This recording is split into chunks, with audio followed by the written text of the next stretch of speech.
welcome to Once Upon a Die. I have never run a video game on this channel before, and I've never tried to stream a video game. I've done some test streams, so hopefully this all goes okay. But this is something I've been really looking forward to sharing with everybody. As you can see, this is an extremely stylized game. It's one that I think I adore the art style for. It's quite beautiful, it's very unusual,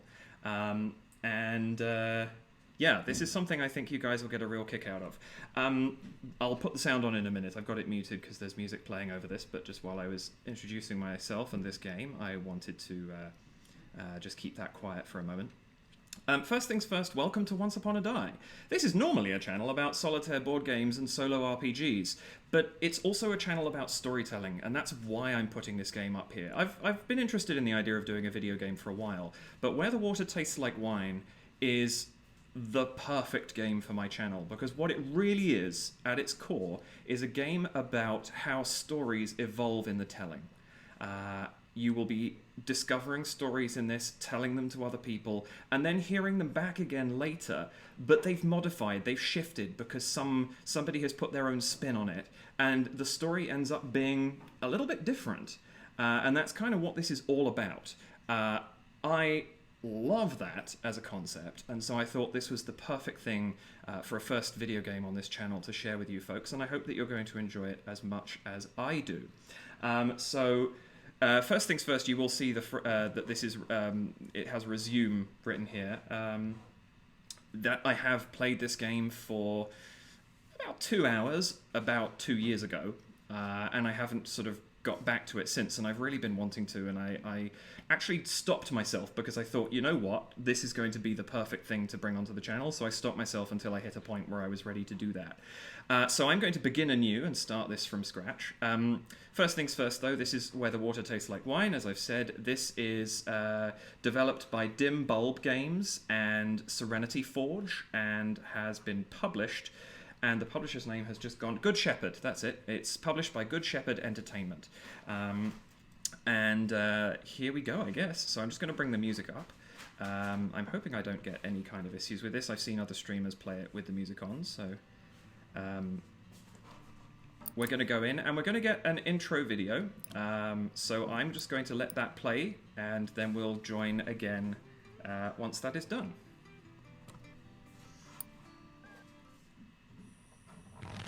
Let me know if the sound's okay, by the way. Tell me in chat if my voice versus the game is not right.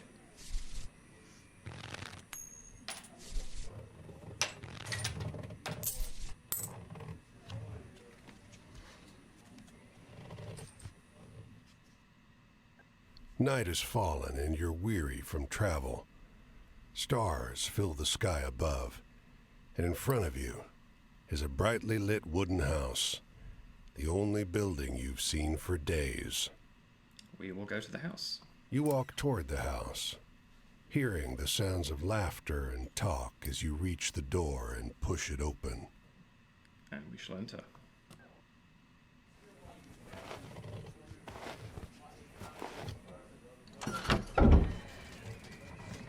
There we are. You sit down and join the game. It's a cheap buy-in, and not many of the other players are very good. Let's look around a little.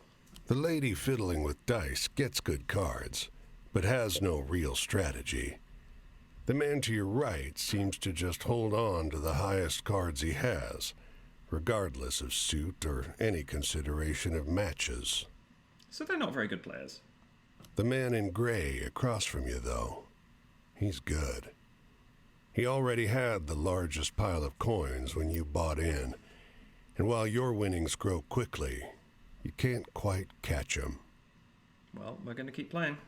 One by one, the other players leave the table, sometimes with pique or with wry humor, leaving their winnings with you or the man in gray.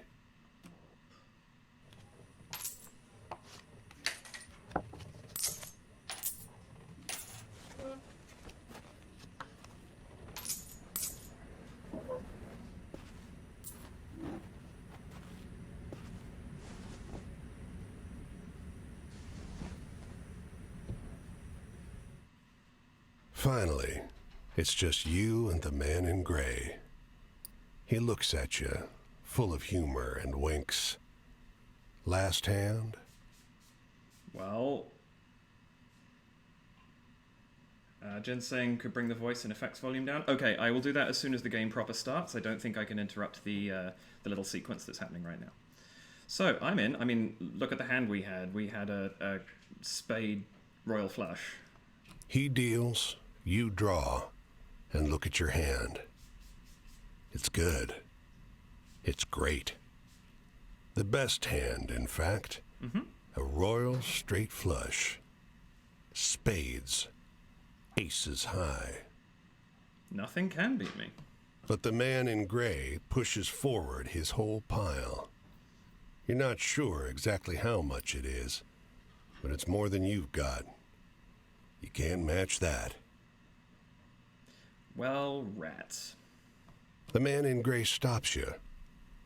Now, if you like, I'll let you wager your word. I know you'll be good for it. Just promise you'll pay the debt, however I ask. Now, I don't know about you, but that doesn't sound like the most straight and narrow deal known to man. But, I mean, at the same time, let's check our cards again. 10, Jack, Queen, King, Ace. All spades.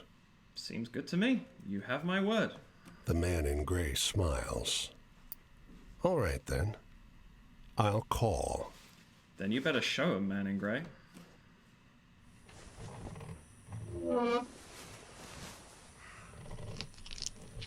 Okay, so we're giving our word by cutting our hand and adding blood to the pile. That's our hand.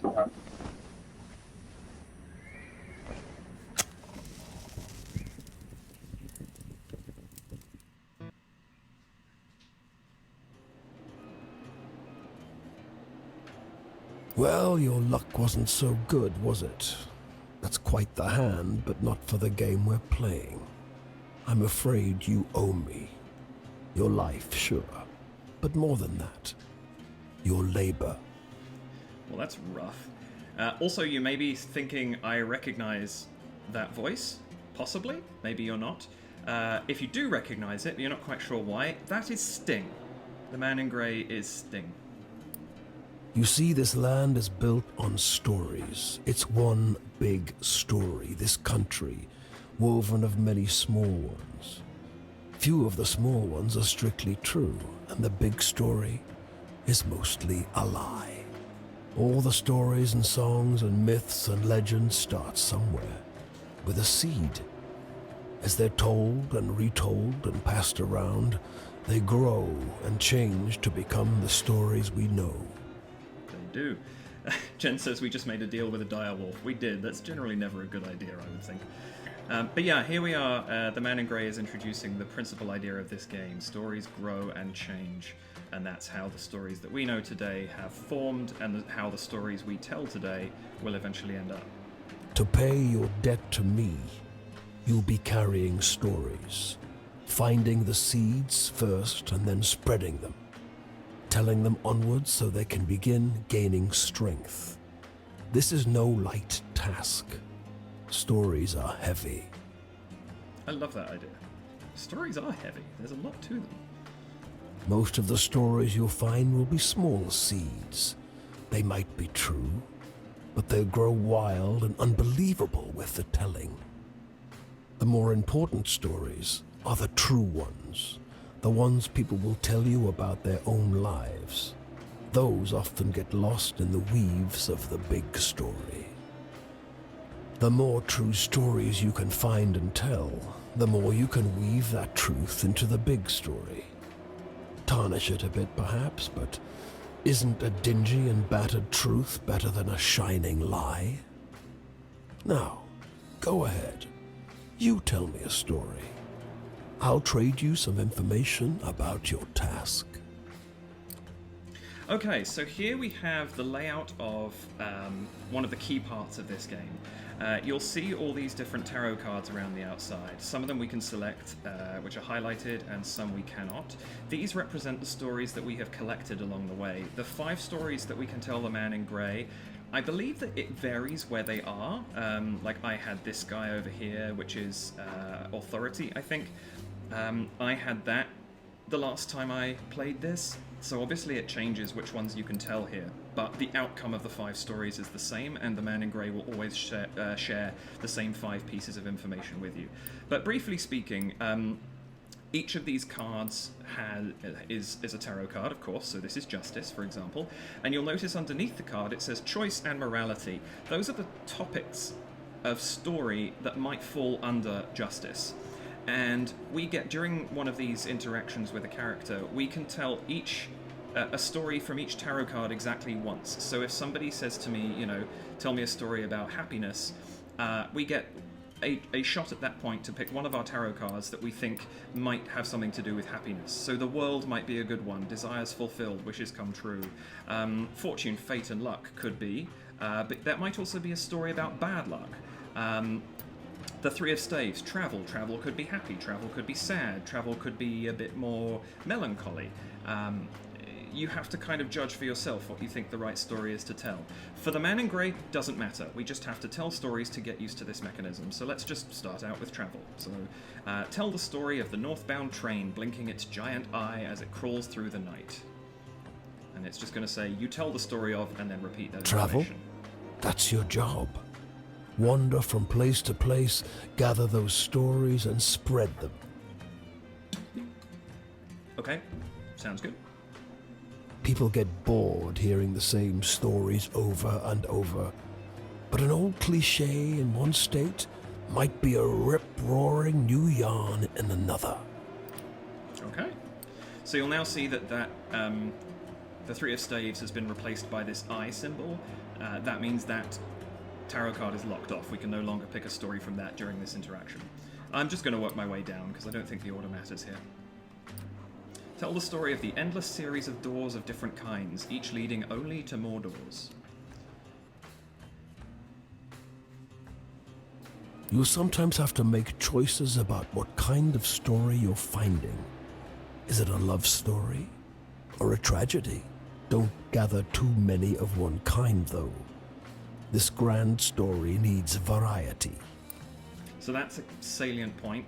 As you are interacting with people, hearing a story for the first time, you can manipulate that story a little bit so that you decide which version of it you hear, and that will determine which tarot card that story ultimately falls under. So obviously you don't want to collect entirely stories under the world, for example, because then once you've told one, you can't go back to that card again. So you have to, variety is necessary, but also more interesting. And when I say you can manipulate stories, we'll see this fairly early on, but you can either find out different information just by the questions you ask, or you can actively participate in the story sometimes and actually change it by your own actions. Anyway, let's go on to the world. Tell the story of the parting of a cloud of fog to reveal a brief glimpse of a land of promise and plenty. Your deepest desires? Your greatest wish? Heaven? Big Rock Candy Mountain? El Dorado, the Promised Land, that place just over the ridge where they all say that the water tastes just like the sweetest wine. Okay, I think his responses do vary based on which 5 things you get to ask him about, because I don't think I remember that from my last time I did this. Well, I don't know where that is. It's supposed to be somewhere in this country. Ask the people you meet. Fair enough. They're all searching for the same thing. I love Sting's voice for this character. It's just the perfect voice. So let's talk about the Wheel of Fortune. We are going to tell the story of tossing a pair of bone dice on a blood-red velvet table. They come up snake eyes and wink at you. I have had this story before. It's just luck. Funny how bad luck seems to follow the folks who already have problems aplenty.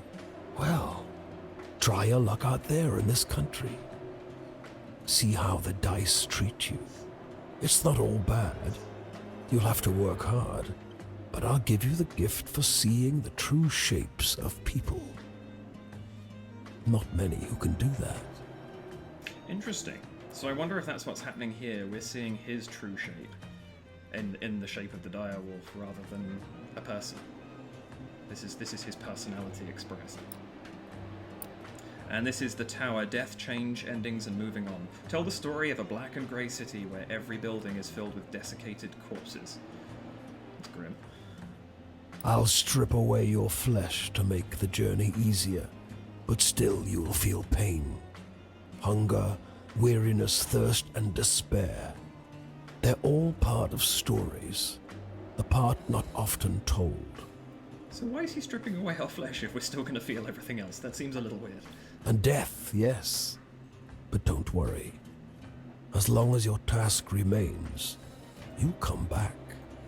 Okay, so we can't die until we have finished the game, basically. Yes, that's what I'm understanding. I never died when I played previously. I didn't play far enough for that to be a possibility, so I have no idea. Go on your way, Seeker. Maybe we'll meet again, or maybe not. Either way, it'll be an experience for you. That is true. I'm jealous in some ways. I hope you find what you're looking for. Okay. So here we are on the world map now. I'm just going to go in and adjust that sound quickly. Bring the voice down a little bit. Bring the volume down in general. Hopefully that's a bit better. Let me know once we start playing a little bit. So here we are. We're on the world map. The map is North America during the Great Depression era. And we're just going to walk around and try and find people to scavenge stories from, essentially. And we will eventually come across... there are 16 principal travelers in the game, and each time you meet them they will ask you for certain stories. They don't want to hear the same story again, and they will ask for different vibes, and you have to try and match the vibe that they're looking for each time. And if you successfully do so, I think it's 3 times, then you will open up the next level of their story, and I believe you win the game when you have heard all 16 stories to completion. I'm not sure about that. Anyway, you can see we are currently facing south. If we look around, I love how stylistic everything is here. This beautiful hand-drawn map. You can see we're now a skeleton. He did genuinely strip the flesh from us. So we are just a skeleton walking around with our traveling pack. And we walk around the world map fairly slowly. I'm going to give it a couple of minutes. We can speed this up a number of ways, but I'm going to wait for the game to tell us how. But let's just go. We're looking for these little bouncing white icons here. And when you come to one of those, you can search the location, and it will do a number of things. You might hear a new story. You might hear the evolution of a story that you have already told before.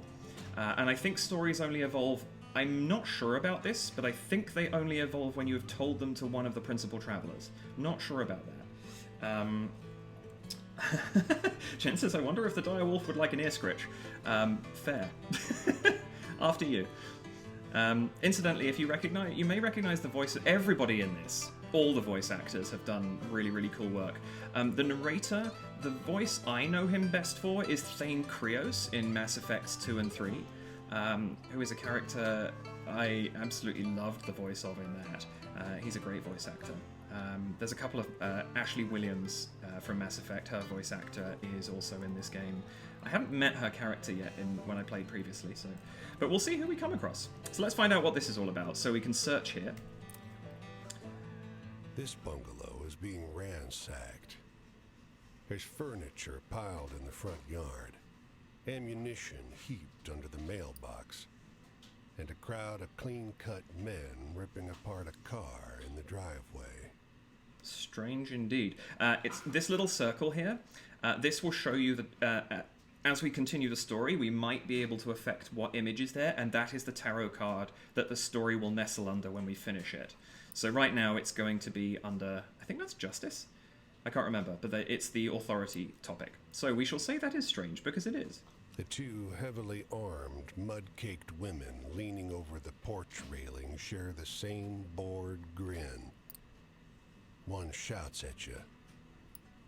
Lend a couple innocent gals a cigarette? I don't see why I shouldn't do that, although I'd hardly say what they're doing is innocent, but let's offer them a cigarette, sure.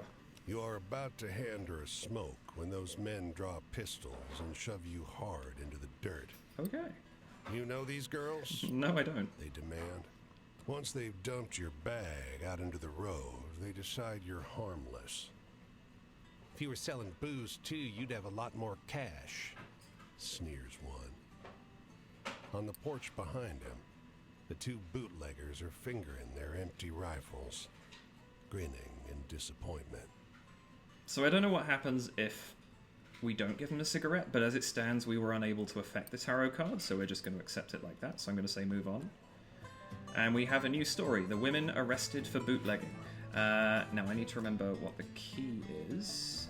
Oh, that's the map. This is the map, incidentally. We can scroll around it. You can see it's North America. It's huge. I'm not going to spend any time here right now. But if I go to stories, you can look under each tarot card. You see there are 237 stories in this game that you can pick up. I found one, which is this one. I'm not quite sure why that's flashing. It doesn't normally. And the size of this eye here, how open it is, tells you how advanced the story is. So this is a base level story. It's at its earliest level. I have no idea why it's flickering. That's weird. We also have an inventory. Right now, all we have is a pair of bone dice, and they roll snake eyes nearly every time. Our journey log doesn't show anything, because really we haven't done much. We met the man in grey here, we met the bootleggers here, and that's all we've seen. And then progress, these are the 16 principal characters that we can meet, and how far we've got with them. That's what these menu screens refer to. So as you can see, it's getting towards night. We don't need to rest right now. As you will have seen here, we have a tiredness level, we have an amount of money, and we have a health level, and we have to kind of keep those going to keep ourselves... well, we don't need money, but it obviously makes life easier. But we need to not, I guess, pass out of exhaustion or die, because our health is too low. I can see in the distance there, you can see fairly far in this, but there is a little blinking white thing on the left there, so we're going to walk towards it. That's the Canadian border there. I don't think... Let me just check the map. Yeah, you can't cross into Canada. You're stuck in the US for this game. So you can see we're still moving very slowly. So there we go. Press H to view the in-game manual. There's our first little tidbit. One pointed note that slightly annoys me. It gives you LB and RB to switch tabs here, despite the fact I am not using a controller. But here's some information. Your goal is to fulfill your obligation to the wolf by finding all 16 characters scattered over the US and trade stories with them until you earn their trust and finish their story. So if you tell them a good series of stories, they will tell you a little something about themselves. By having adventures, you begin to collect stories. When you meet characters, they'll ask you for different types: tragic, hopeful, scary, thrilling, or funny. Remember what sort of adventure you had, and you'll know what type of story you got. That's just it, right? So the bootleggers, you know, that's a little adventurous, maybe? Maybe a little thrilling. It's not particularly tragic. It's not scary. Well, maybe a little scary, actually. It's not funny. Stories will grow and change as you tell them. Once you tell a story to a character, it will be out in the world, and you may encounter someone else who will tell you a better version of it. These better versions will be more entertaining when you tell them to characters, but be sure to tell different stories so that you have a chance to grow them all. The stories you get from characters are wildcards. They will fit any of the 5 categories. However, telling them will not cause them to grow, so use them sparingly as you're giving up a chance to spread other stories. So basically, if someone says, tell me something funny, and you've used all your funny stories, you can use one of those just to progress that character's story, but it won't do you any favors in the long run. If you want to swap around the stories you can do that in the inventory. Right, I'll come back to that in a sec. Several ways to travel across the US. The easiest is walking, but it's slow, as we've seen. You can speed your walking pace up by whistling. Hold down the button and match the notes to keep your spirits and speed up. You can also hop a ride on a boxcar. This will get you exactly where you need to go, but runs the risk of getting injured by the railroad cops, because we're not supposed to be hopping a raid. To hop a ride, find a train yard. A safer way is hitchhiking. To hitchhike, hold the hitchhike button standing next to a road and watch cars on it. Not every car will stop, but they won't always carry you the full distance. But you will be safe. Finally, if you've got some cash, you can go to a city and ride the fast, safe passenger trains from place to place. It costs money, but it is the best way to travel. True. Each time you meet a character, you'll have a night to talk with them and exchange stories. If you tell them the kind of stories they want, you'll gain their trust and move forward through their tale. However, there is no penalty for telling them a different story. You will still learn whatever they have to tell you. Characters have multiple chapters, and when you fully open the eye in the interface, the next time you meet them, you'll move on to their next chapter. When you've finished all the chapters, you won't see them again. Each time you finish a night with a character, they will move somewhere else. You can always check the map to see where they are, but they will also show you when they move. The inventory holds the mementos you've collected from the characters you've met. Once a character trusts you fully, they'll give you something to remember them by, which can be used to travel to where you first met. The inventory screen also has tabs, so you can see your stories, a timeline of your adventures, a map of the US, and your progress with each of the characters, which we've already looked at. So the one thing I will just show you quickly, if we go to stories, you'll notice it says here active stories. So if I click on the Emperor, sorry, it's the Emperor card, the women arrested for bootlegging in Maine is active. That means if we use the Emperor during chat, that is one of the options that will come up. Only 3, I believe, can be seen at any one time. So if I have 4 stories under the Emperor, one of them won't show up unless I make it active. That's what that was talking about earlier. So let's walk down towards this. I'm going to jump one thing ahead just to save us a little time. On a computer, at any rate, if you hold down the shift key, you will start whistling. Now I'm using WASD to move around. You can then use the arrow keys. You'll see this little system here, and if you press the note, the direction that the note is in, if you keep that up, you will walk faster, and it just helps you speed around the map a little bit. Loppy says, if we're a skeleton, where did we keep the smokes? Do skeletons even smoke? Curiouser and curiouser. Well, we do have the pack on our back, right? So I guess we keep them there. But do skeletons smoke? I'm going to guess not. But yeah, you can see I'll pick up the pace a little bit as I match symbols correctly here. And if you get one wrong, you just stop whistling and go back to base speed. So let's search this little house. Off the road and into the woods, you can't help but come across this package by the old tree tied to a sturdy stick. The cloth wrapping conceals, though not particularly well, something large and softly unsettled. Little eyes blink back at you from inside the bundle. So I could just move on. I'm not going to. I don't know what happens if you do, but obviously it would be a more interesting story if we find out what this thing is. So I'm going to say hello. The shape gives a start. Please don't tell my pa that I'm in here. It says in a small voice.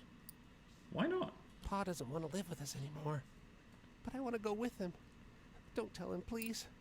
I'm hiding. Interesting. So we can look for his dad, or we can say, I won't tell. Interesting.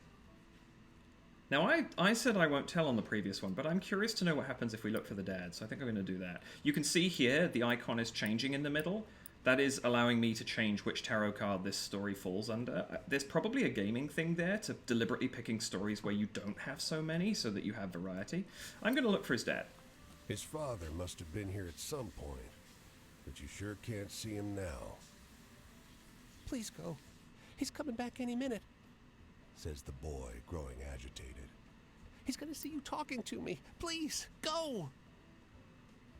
He only calms down when you leave. You don't see another soul for miles. Mysterious. Okay, so we couldn't find his dad anyway. Let's move on. And I'm going to get the story, The Boy Who Ran Away with His Father. And if we look at the stories for a second, so that has fallen under The Fool. The Boy Who Ran Away with His Father in Maine. Interesting. So there's Portland over there. There's what looks like a grain field, but there doesn't look to be any stories there, so I'm going to head towards Portland.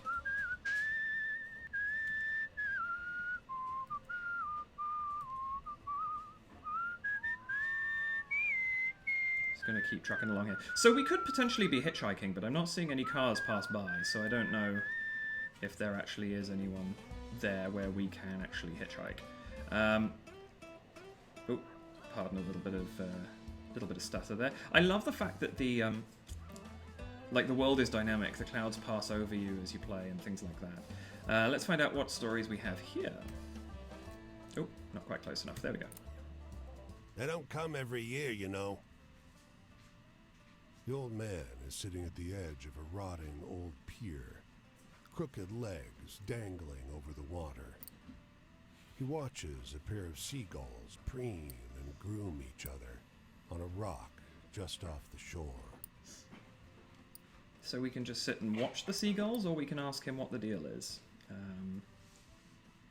I know if we ask why, he says that they only come when the fish are good.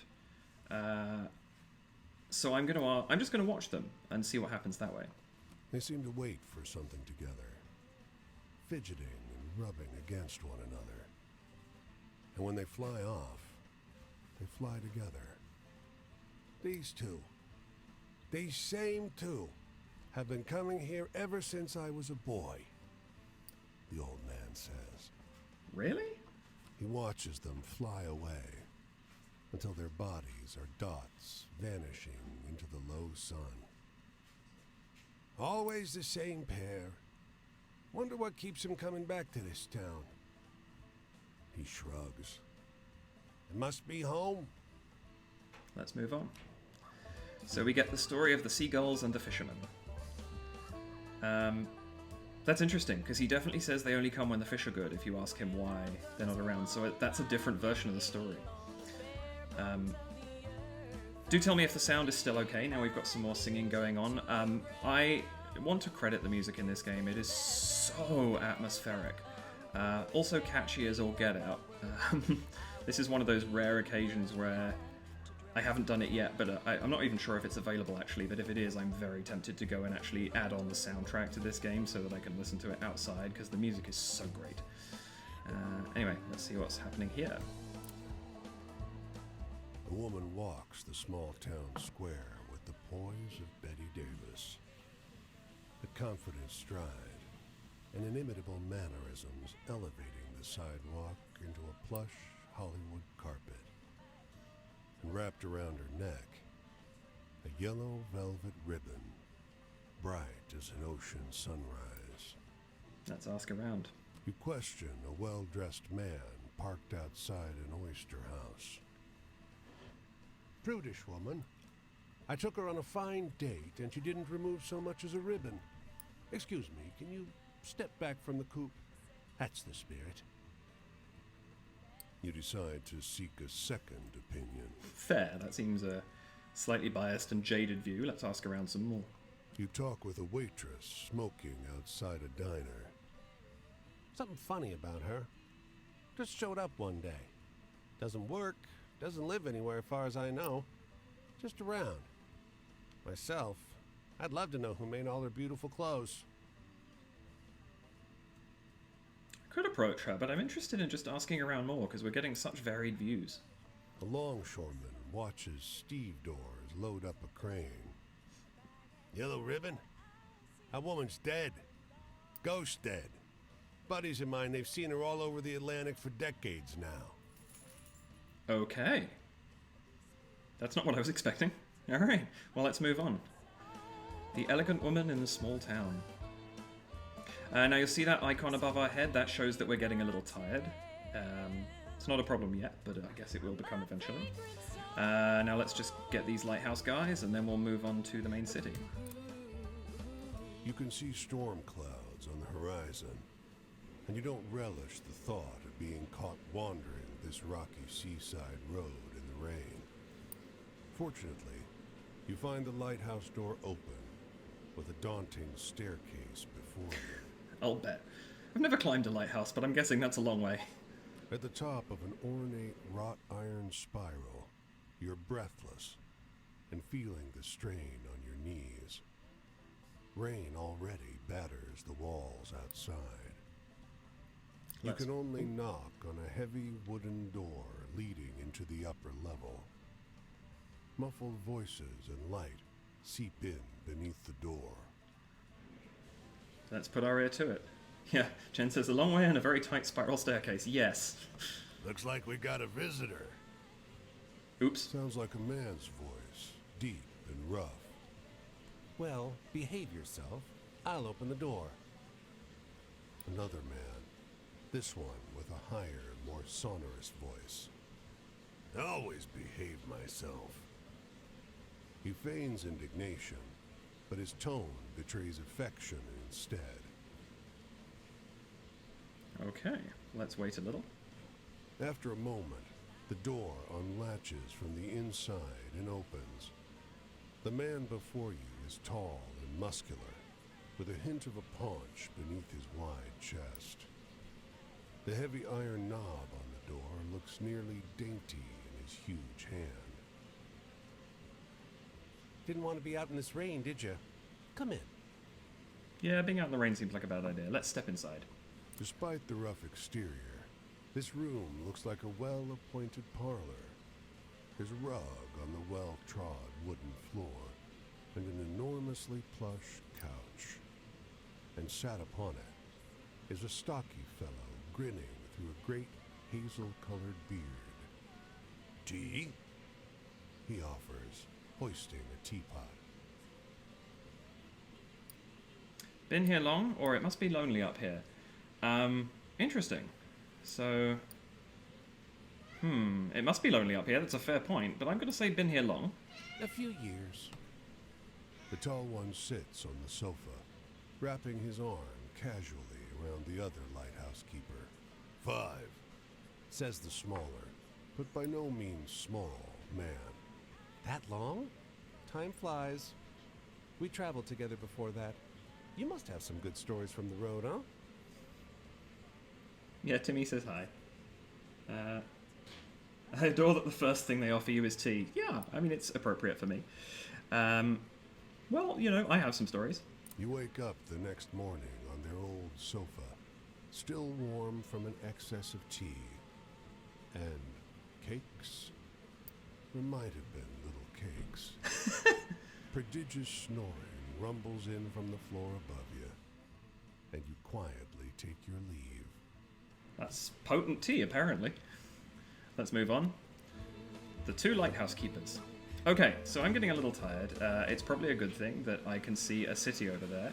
Okay, so it says here, hold Q to hitchhike. Let's have a go at this. So I'm just going to hold Q, and I stick my thumb out. And we basically wait for every car to come by, and sooner or later, one of them will get the message. I'm going to give it 4 or 5 cars, because they come relatively infrequently, and then I'll just show you what this looks like. It's probably not necessary at this point, but...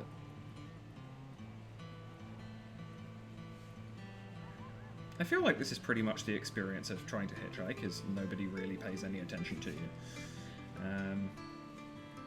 I've never done it myself.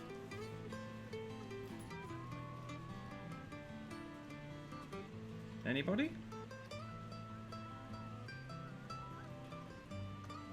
Come on. 2 more cars, then I'm just going to give up. Oh, there we... No. No, I thought he was going to stop. Darn it.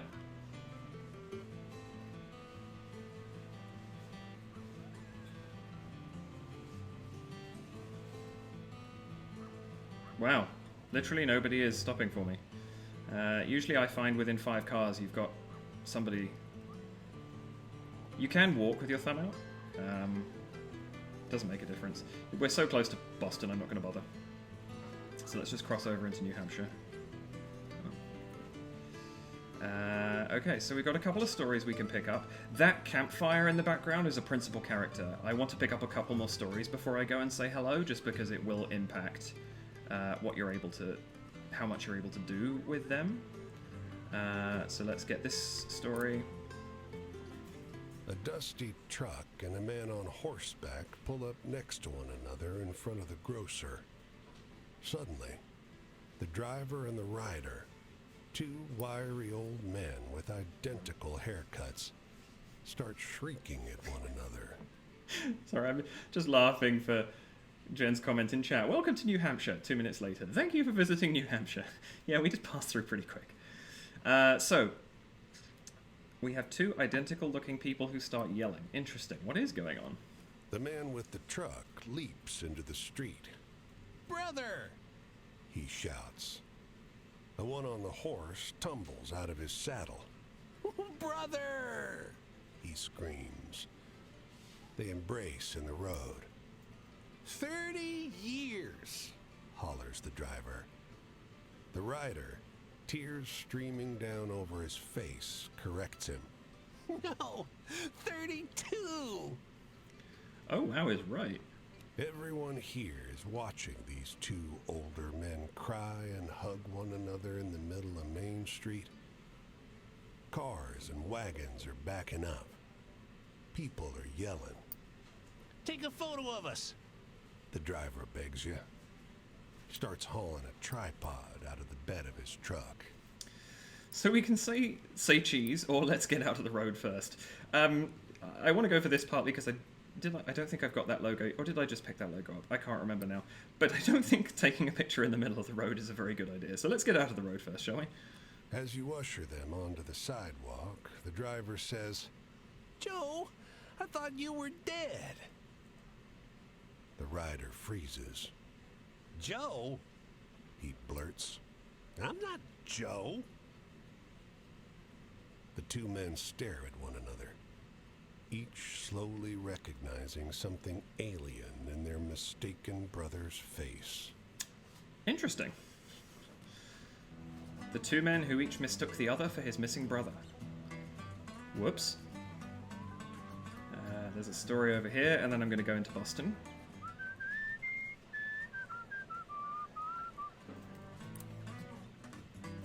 You come across a girl picking wild blueberries. She smiles and greets you. Anin. She offers you some from her birch bark basket. Well, thank you.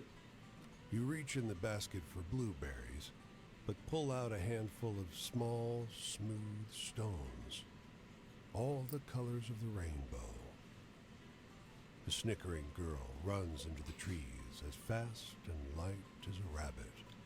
So throw stones or drop stones. Am I throwing them at her? I don't want to do that. I don't know, that might not be... There's a vagary to the stories here that's really interesting, because you never quite know what's going to happen. Witness moving someone to take a photo and the whole story shifts. I'm going to drop the stones. The stones tumble from your hand and hit the ground, instantly turning black as the night. Your heart leaps in surprise. How strange. Strange indeed. Alright, the girl with the strange stones. Okay, let's go into Boston. So we can enter Boston. So when we go into a city, we get some options. So this isn't narrated, so I'll narrate city text. Red brick, green trees, blue sky. In this weather, Boston is beautiful. That is, until you make your way deeper into the city and get lost among the cramped, winding, shadow-haunted old streets. So we can explore Boston, we can try and earn some money, we can go to the train station, which will let us leave, or we can go to a store. This shows us that we have no money, this shows us that we are in full health, and this shows us that we are getting tired.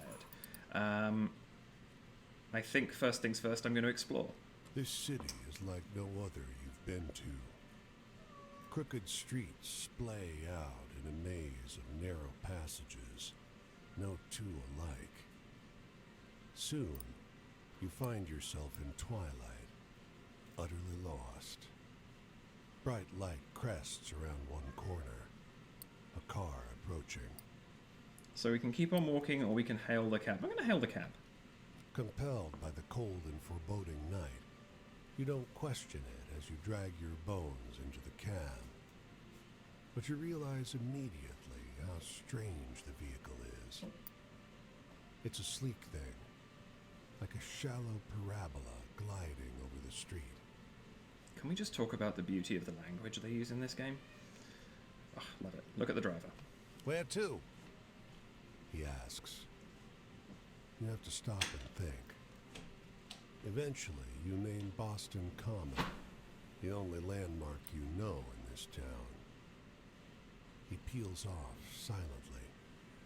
You feel the car move before you hear the engine. Let's look out the window. He takes you through ever odder streets, flanked by painfully clean, gleaming buildings and signage for businesses you don't recognize. Even the air seems different. It doesn't smell so sharply of gasoline and coal. Eventually, you come to a stop. Let's pay the driver. The fare's in glowing numbers above his dashboard. It's much too high. Surely a mistake. No charge, he insists. You look like you need a break. And then you find yourself on the curb at Boston Common, under thick moonlight, in a city much as you'd left it before. Huh. Well, I appreciate the break from the cab driver. Wouldn't have been able to pay anything. Let's move on. The odd silent taxi cab in Boston. We should probably try and earn some money, because we do need something.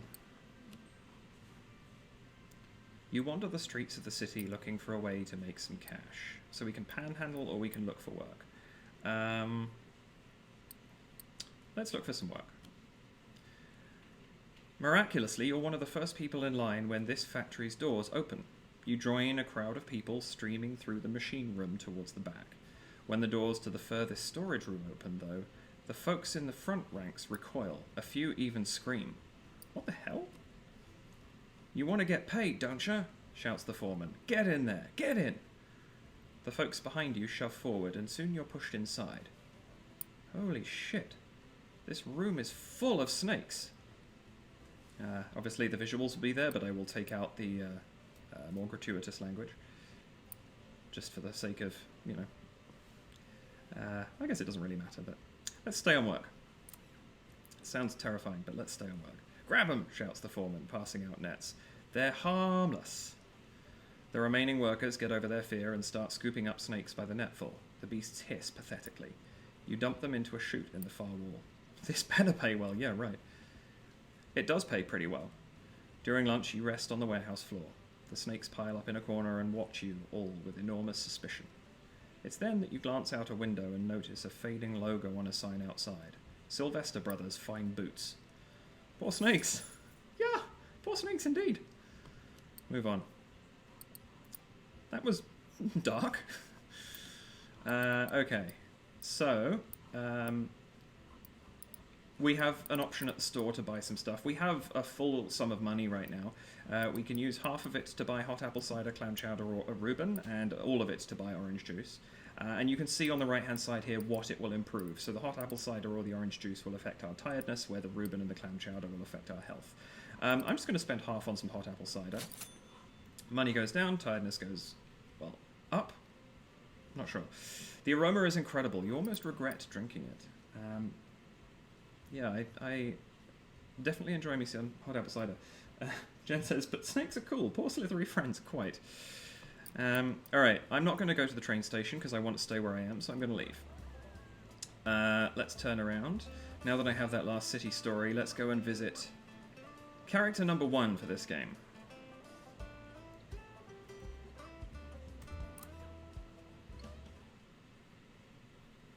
So this is Quinn. Hey there, stranger. You're welcome to enjoy this fire with me, if you're respectful, that is.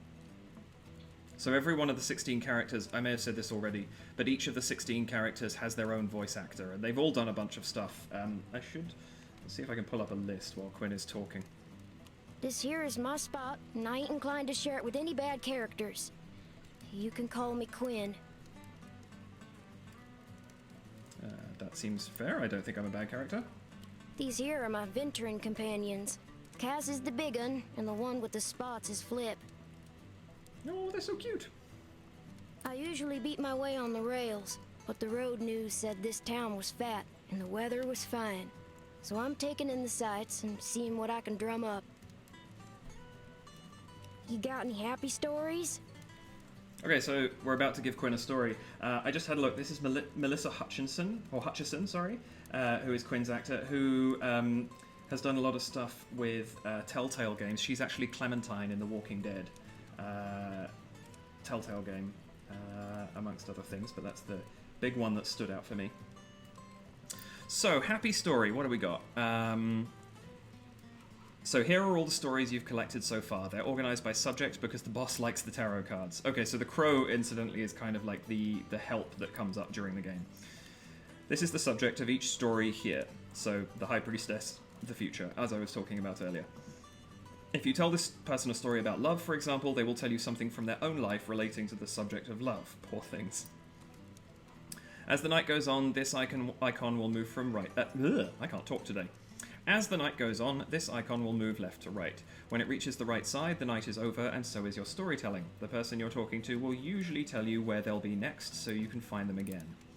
If you tell them the types of stories they request, you'll gain their trust and the eye will open. When it opens fully, the next time you meet them, they'll open up more about their life. They'll remember this from conversation to conversation, so don't feel you need to open the eye all the way the first time you meet someone. Dance around, get to know them.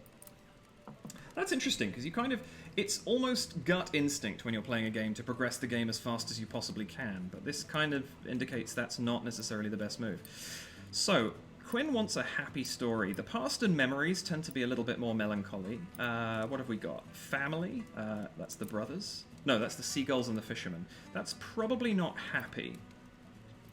The girl with the strange stones is a little weird. I don't know if that's happy. The elegant woman, story of the boy who ran away with his father. The woman arrested for bootlegging. The story of the two men who each missed... No, that's not happy. That's interesting. I don't know if I have a story that I would qualify as happy particularly. This is the thing. I have to tell Quinn a story, so I can't reserve a story and just, you know... If I had one of the characters' stories, I could tell it. And thereby kind of save myself one of my others. Jen says the lighthouse was kind of happy. They served you tea. You're right. That was... The lighthouse workers is actually... It's not a bad story. That could be happy. Tea makes everyone happy. It's true. Most people. So let's tell the story of the two lighthouse keepers near Portland, Maine. Now that's a happy story. Okay. That's a happy story. Yep, you were right. Thanks, Jen. I was sort of... You know what? I know the other variation of that, and I think it's a little bit more melancholy. So I wasn't thinking about that. Well, I don't know a whole lot about the past, but they say there's an Injun grave around these parts. Say it's haunted and full up with angry spirits. I used to love hearing stories of cowboys and Injuns fighting it up. Would swap tales with the youngins. But, well, I suppose if someone shot me, I'd be pretty vengeful too. Yeah, I can believe that. Obviously, some of the subject matter in here is very contextual to its time, Great Depression, so that's just worth bearing in mind with the vocabulary used in some of these stories. I want to hear one of them venturing tales. Got any? A venturesome tale. Alright, let's have a look. What's adventuresome? Oh, the taxicab. The taxicab is adventuresome, I think. Or is it? I might have something better. The arrest of the bootlegged women, or bootlegging women. The strange stones could be. The boy ran away with his father. That sounds... Oh, that might be sad, actually. Let's go with the silent taxicab. Whoa, quite a story, stranger. Oops. That worked. What's my future look like? What does your future look like, Quinn? I ain't looking for a traveling companion, if that's what you mean. I do fine by myself, so just stick to minding your own. You got any stories that are a little sad? Sad I can do. What was I thinking of that was sad? Boy who ran away with his father might be sad. The seagulls and the fishermen could be sad. The elegant woman is probably... that might be thrilling. Let's go with sad. I'm going to tell this story. I want to hear it evolve, if nothing else. Shoot, I ain't teared up. Just got something in my eyes, all. Okay, that worked. Traveling. I sure do love it. And I seen some pretty things out there. I seen serpent trains passing on a green and gold sea. I seen mountains so tall and forests so thick, nobody will ever tame them. Nice. I once seen a bunch of townies skinny dipping in a river. That sure was something. I seen terrible things too. Biblical floods and starving folks. And black blizzards full of dust. Hey, do you got any really thrilling stories to tell? Ooh, I'm another one. hankering for one of those. So you can see the eye is now fully open. We will get Quinn's next chapter the next time that we meet, but there is still more time in the night, so we can still continue to tell stories. A thrilling story. The arrest is... Oh, did I tell that one already? Yeah, I did. Maybe the...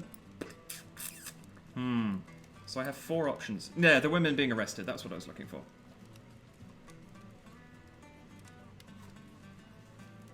Well, that was a lively tale. Authority, bosses and such. I ain't nobody's little Angelina, if that's what you're asking. I take care of myself and my dogs.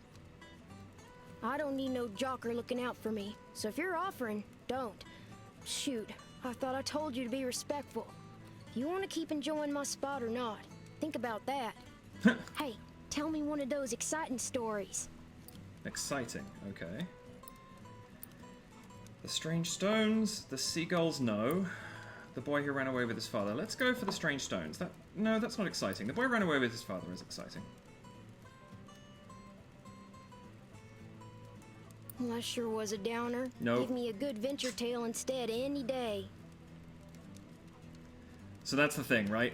There is a way where a boy running away could be considered exciting, so you have to kind of judge it a little bit. It was a sadder story. That was a bit of a gamble on my part, but I'm not sure that anything I had left was particularly exciting. Freedom. Well, teacher used to talk about freedom like America was eat up with it. But the tramping kind seems to be just about the only real freedom still in supply. Ain't no freedom from an empty stomach or bad weather, unless you're rich. Oh, heck, the night's over already. I sure enjoyed talking to you, but I gotta get on. Think I'll see what's happening up the road this way. Okay, so we've got a map here. This is where Quinn is going to be next. So he'll be in the corner of New York, or she. I realize I'm not sure for Quinn. They will be in the corner of New York. So if I want to go and meet Quinn again, that is the direction I need to head. In Niagara Falls. Yeah, you're right, actually. So that gives us an idea of where Quinn is heading. The tramping life suits me just fine. Every day is a venture. With things being so depressed, folks walk around like it's the end of everything good. But it ain't. Plenty nice things to see if you know where to look. True. So that's our first character encounter. So firstly, Quinn Chapter 2 now available, but also those, and we get, yes, we also get Quinn's adventures. So that's one of the wildcard stories we can tell if we don't want to use one of the ones we have. But the was it five, I think, stories that we just told Quinn, or 6, will now evolve. So we now have a chance when we're going around the world, and there's a specific icon for it. When we see a particular icon, we have the opportunity to hear one of our stories but evolved and different, and that's kind of where this game's crux falls in. So here's the crow again. As you walk down the road, a black crow flutters down to land in your path. It looks at you, cocks its head, and speaks. Well, you've got a long, long road ahead, don't you? All these people to chase down. Oh, so I hear, it laughs. I got some experience when it comes to chasing folks. Let's hear what the crow has to say. Well, if you want, you could go find your friend again, ask them more about their life. They might want better stories this time, though. It peers up at you. Didn't they tell you where they were headed next? They did? But hey, the world is full of people. Bet you could find another friend like that if you went looking around. There's more than one interesting person in this land, for sure. It gives a gravelly laugh. That's what humans say, anyway. And with that, it launches into the air and disappears. So that's just a little tip of how to progress, essentially. So this is where we learn how to whistle. So hold left. I've rebound this, so I'm playing on a MacBook right now, and there was an issue because of the Mac controls. I had to rebind some stuff. So, but if you hold the appropriate button, whatever it happens to be for you, for me it's Shift. By default, it's Control. And then you use up, down, left, and right to do the whistling, as I was talking about earlier. Whoops.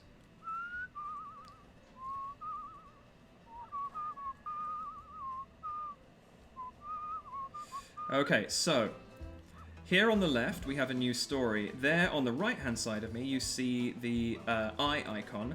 That means if we go there and have that engagement, we will hear an evolved version of a story that we've told Quinn. So, while they're fresh in mind, let's go find out what's what. So here's a story. Oh, right, so these aren't narrated. I'd forgotten that. This farmer's loitering beside a couple of crates of berries, idly watching the clouds go by. Waiting for the pickup, he says, trying to make small talk. Hey, you want to hear a wild story? Of course I do. He starts telling you about the taxi, which shows its riders the future. It takes a couple minutes, but you suddenly recognize it as the story about the odd silent taxicab in Boston. Whoever told it to the farmer changed, well, a lot, but it's still pretty good. Where'd you hear that story? Oh, I can't remember, he says. I think I've known it for years, since I was a boy for sure. Huh. That can't be right. So we can now choose how the tale adjusts a little bit the next time. We can either leave him with his version of it, or we can say that that story happened to me.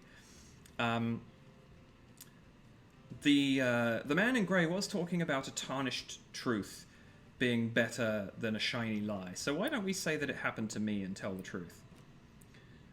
Bullshit. His laughter rings down the dusty road. You're a good joker, I'll give you that.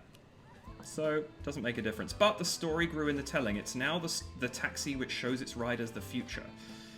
So if we come to another character, we will have that option of telling that story, and that's what it will be now. We won't tell the story of the taxi cab in Boston. We'll tell a story about a taxi that shows the future. And that's the kind of core mechanism of this game, and I just love that. Like, it is exactly what happens to stories. Now, the implication, of course, is, you know, to a certain extent, years are passing as you're walking around, and I kind of think that makes sense, because stories don't change immediately, they change over time, right? Let's have a listen. He leans against a fence and turns to face you as you pass him by. At his back is a bag full of birdseed. He assures you that the gawky birds perching on his body are the last remaining passenger pigeons. I thought they were extinct. They look extinct to you? You're not sure those dull gray pigeons look anything like the pictures you've seen of passenger pigeons, though you can't help thinking they stare at you a little too intently. Say, you like birds?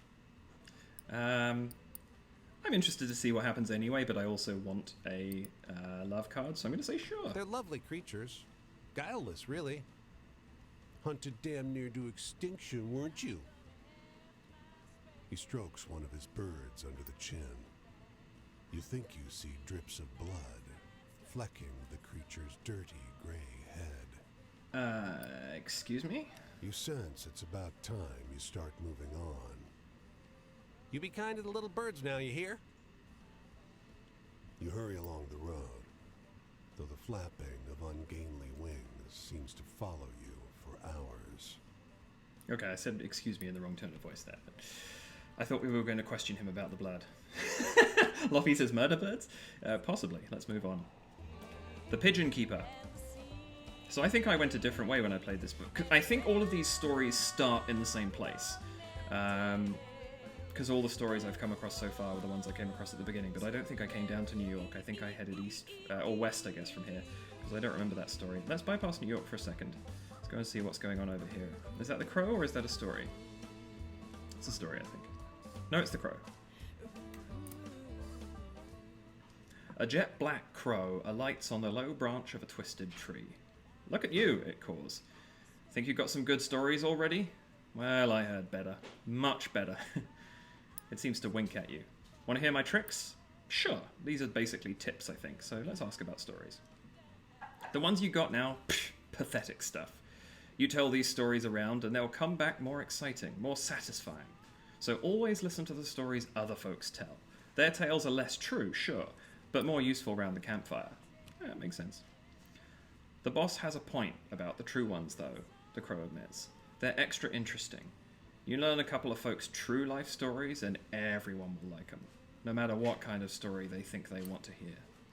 So that's what it was saying before. If you tell one of the 16 character stories, it will always fit what they're asking for. Any other tips? Well, everyone's the captain of their destiny. It gives a burst of laughter.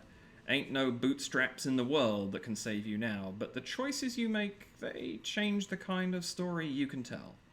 It ruffles its feathers, a sort of shrug. Choose wisely, or don't. Okay. I've already kind of covered that stuff in what I was talking about earlier. There's a couple more stories over there, or we could go into New... Oh, that's the crow again. Let's go find out what's going on down here. I'll come back to New York in a second. Oops, wrong button.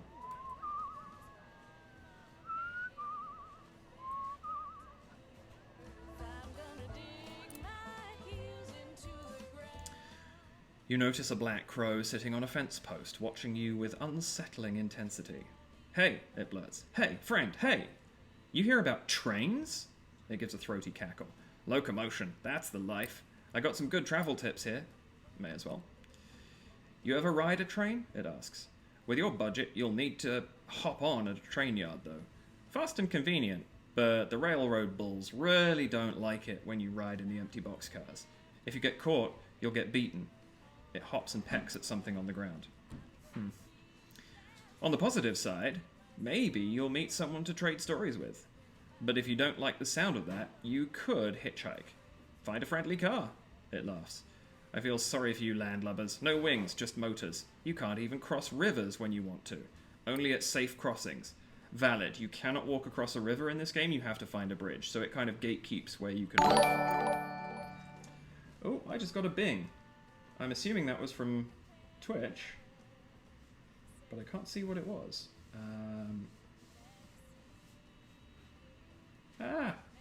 This is the problem. Unfortunately, because of my screen sharing, I can't actually see Twitch live to see what just happened. Thank you for whatever it was. How do I see that? Oh, Loppy hosting your stream. Thank you. I appreciate that. So yes, we can only cross rivers at bridges. You got a point there. I always do. You notice that its beak doesn't move as it speaks, but before you can tell anything else about it, off it flies. So yeah, basically the crow drip feeds you information about the game. Some of it we've already read in the manual. Most of it I know. There may be a couple of things I haven't come across yet, just because I haven't played that much. The stream is a clear, reflective shade of blue. Unusual in this region, where bog iron colors the river's brown. Across the way, a goat with great leather wings laps up the water. Its sunken red eyes fixed on your every movement. Ooh, let's take stock of that. You now notice the unnatural absence of wildlife. No fish swim in the stream. No birds sing in the trees. The winged goat drinks with a forked tongue, only abstractly concerned with your presence. So we can drink the water or we can approach the winged goat. Let's approach the winged goat. Over the hill, a scorched one-room house lies abandoned, 2 of its 4 walls in ruins. The goat rears up, front hooves curled, and stretches its wings out to their full breadth. I'm just going to draw closer. Caution to the wind, I say. The goat opens its mouth and wails. A protracted, shrill sound, indistinguishable from the cry of a human infant.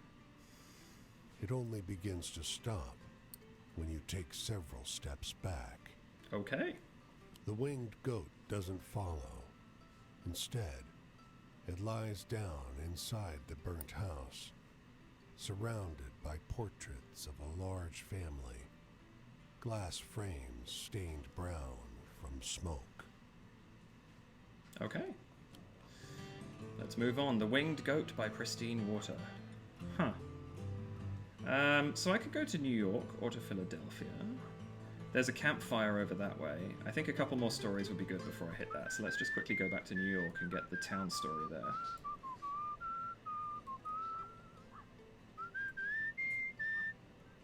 I also love this, I don't know if you can hear this, but the character is actually whistling the tune of the song that's playing in the background, which is so clever. I don't know if that always happens or if that was just fluke, but it's really cool when you hear it. Let's go into New York. Alright, the air stinks of gasoline and trash, and you're boxed in by brick, but damn, there's something invigorating about that sting. God, you feel like there's an engine in your chest. Yeah, that's actually an apt description of New York even now. I feel like that is very true. One of the reasons I moved from London to Canada was simply I felt almost too kind of pushed on by the city. It doesn't really let you stop, and I think New York is very much the same. Once you get going in that, it's invigorating, it's also very tiring after a while. Let's explore New York. The engines belch black smoke as the ferry churns gray water into froth. A broad-shouldered figure leans out over the rail, eyeing the skyscrapers on the horizon. Nearby, a man and a woman speak in low, urgent voices. He takes her wrist gently. She is weeping softly. Interesting. I don't know who to talk to. Chat, who do you want me to talk to? Listen to the couple or talk to the man?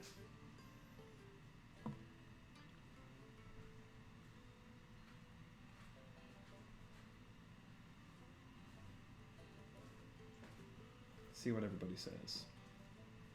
I'm getting a couple. Go talk to the couple. Okay, couple it is. I wish you didn't have to go, she says. There's got to be work on some of those buildings going up. His thumb skates over her pulse point. I checked every day for a week. There ain't. I'll be back, though. Got your picture in my wallet, don't I?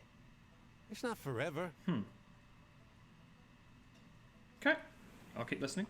Her words are split by a sob. Might as well be. My parents didn't come to New York for this. She leans against him, the wind tousling her hair. He pulls her to his chest. I'm leaving because I gotta go. If there was another way... They stand together, close, quiet, in the stiff breeze. The story of the couple parted by unemployment. That is sad. Nothing in the store worth buying at this point because I'm full health and full restfulness. Do I want to earn some money? No, not right now. I'm just going to keep moving. Where was Philadelphia? There's Philadelphia. Loppy says you find Toronto slower paced than London. Yes, very much so. London's pace is much more akin to New York. Like, it doesn't stop. It really is very unforgiving at times. Others, it can slow right down, and it can be much more akin to Toronto's pace. But the analogy I always gave is if you sit in a Starbucks and look out the window for a minute, 30, 40 people pass you in Toronto, 400 will go by in London. That's what it feels like anyway. Okay, so Philadelphia isn't a proper city in the sense that it's not considered one of the major cities. You just have... there's a story here, and there's also a story to listen to. This is also a train yard, just to my right here. So that little train symbol there means that's somewhere that I can go to and hop a freight. So I can just jump onto the train and travel. You might meet somebody and learn a story, or you might get beaten up by the cops. I've never actually done that, so that's something I might just do in a minute. But there is a campfire near here, so I want to go and say hello to them first. And I'm getting a little tired. First, let's hear this story, and then hear the one next door, which is going to be evolved. Clouds roll together to fill the sky. Fine cover. Let's watch the sky chan. The lightning is so strong that it seems to open a path in the haze above you. You are sure you see massive talons curved around the clouds. That's unnerving. The thunder is so immense that the ground trembles. Your lips and hands tingle from the electric charge that fills the air until the dancing lightning passes on over the hills. Wow. The massive thunderstorm. That sounds huge. Alright, let's hear one of our evolves. It's worth noting we will not hear the taxicab story again, I don't think, until we tell it to somebody else and it evolves further. I don't think you ever get an evolution without telling it to one of the 16 characters. You share this bus stop with an old man who shifts from foot to foot, thumbing his suspenders and watching the passing traffic with anxious focus. Hey, he blurts suddenly, turning toward you. Want to hear a good story? Sure. With the air of a man who's distracting himself from something, he stumbles quickly through a tale about the boy whose shiftless father left him alone in the woods, confusing himself now and again, backtracking, adding new details out of order. You barely piece the story together. Wait a second. You suddenly realize that he's told you a twisted version of the story about the boy who ran away with his father, but massively changed with whole new chunks you don't remember. It's true, the old man insists, turning his wincing eyes back towards the road. And with that, the conversation seems over. So I can't respond to that one, but there you go, there's another evolution for us. The boy who ran away with his father is now the boy whose shiftless father left him alone in the woods. Alright, let's go over to this campfire. without walking through the local water tower. That would end badly.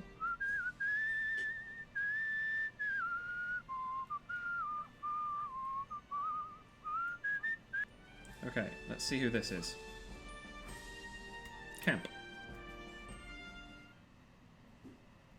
This is Mason. Chapter 1, Pay for Your Lie. My twin brother Paul and I always got into trouble, but we were good. We didn't do nothing to anybody till we left. Then we hurt a lot of people. Me, more so than Paul, because he didn't make it through. The march I was on, the bonus army, it's less a bonus and more an acknowledgement of what I've had to suffer. Civilians will never understand. Maybe it'll take my mind off my sorrow to hear about somebody else's. Tell me a sad story. Okay. Just looking quickly, Keith Farley, by the way, is the name of the narrator. As I said, he played Thane Krios in Mass Effect 2. He's also Kellogg, Y915, and X927 in Fallout 4, for anyone who's interested in that. And this, Mason, is Jacob Burgess. I don't recognize... I'm just looking to see what Jacob has done. Looks like he's done a game called Eon Altar, Masquerada, Nilo. Not something I recognize for him, but I love his telling of this story. Sad story, okay. Well, we know that the shiftless father is a sad story, but I don't know if we want to... I feel like we want to spread out which stories we tell a little more. The Winged Goat is probably... I mean, it says sadness, but that's probably actually a scary story. The Thunderstorm... The couple parted by unemployment. There you go, that's a sad story. I wish I could talk about what happened in the trenches the way you do. Might help someone to understand. It's worth noting the topic... I wasn't looking... love was the topic of this. You get... If you tell a story under the Love Tarot card, you get a story of love from the character. I think that's how it works. Love? Yeah. It was a real long time ago. I pulled a ribbon on her hair, and her pigtails came undone, and she tattletaled on me. Never really tried after that. Wow. You know any good jokes? I'm not so good at telling them anymore. Ooh, funny story. The mistaken brothers could be funny. Not seagulls. That's not funny. That's not funny. Neither of those. So here is Quinn's Adventures, incidentally. It comes under travel. I could use that as a wild card if I want to. I'm going to try telling the Mistaken Brothers. I feel like, if anything's a funny story, you know, Mistaken Identity could be funny, of everything that I have right now. I tell the story of the two men who each mistook the other for his missing brother. Yep. Wish I could tell that one to my sister. The past doesn't even feel like it happened. It feels like it's happening in every moment, in every slumber. When your memories come back to you, do they clutch at you? At your heart? Do you know any happy stories? Hopeful ones? Happy, hopeful stories. Let's have a look. What do we got? Strange Stones? No. Happy and hopeful. There could be a hopeful bent to the seagulls. The Elegant Woman is a ghost story. I feel like that's... Yeah, maybe the seagulls. Let's tell the story of the seagulls and the fisherman near Portland, Maine. See if that's happy. Yep. For a moment there. Just a moment. I felt better about it all, too. My family. They were good to me. Ma and Pa. And to Paul. And to my sister Jessie. Some days I wish I could find Jessie again and have her help me. She always liked Paul best. Tell me a happy story. Something to make the world seem kind. Oof, I don't know if I have any happy stories left. I'm not going to use Quinn's story. I mean, he's fully... he wants a hopeful story. He's fully happy already. I will get his next chapter. I don't think there's a way of backtracking. I don't think you can close the eye once it's open. Something hopeful. The girl with the straight... No. The bootleggers being arrested, no. The elegant woman. Is the elegant woman... Could there be a hopeful element to that? No, probably not. I don't think I have a hopeful story. So I will tell one I haven't told anyone yet. Did I tell the Strange Stones? I can't remember. I think I did. I've obviously told that because it's evolved.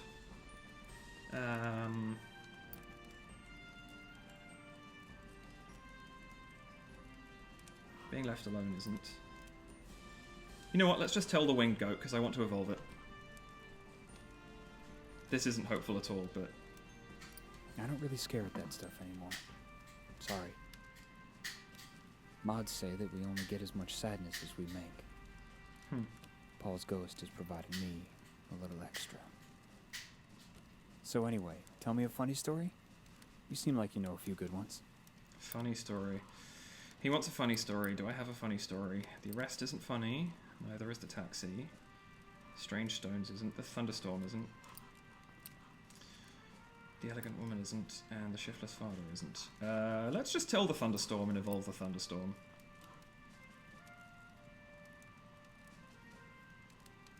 Oh, come on. That doesn't sound real. Home. Well, my sister, Jessie, won't forgive me for what happened to Paul, so she won't let me back home. Damn. I made my own way for a while after that, so no one could afford gardeners. Who could stand to care for the land nowadays?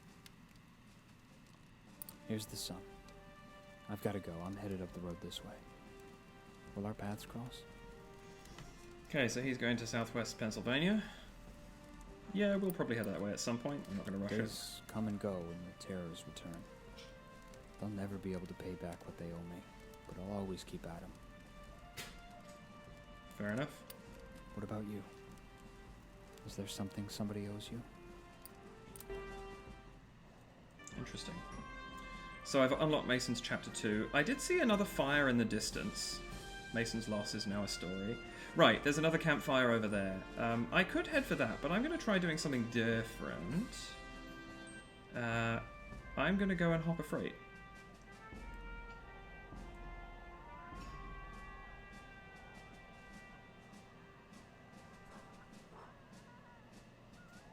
Okay, let's hop a freight and see what happens. So I'm going to hop a train. I could get beaten up, I guess.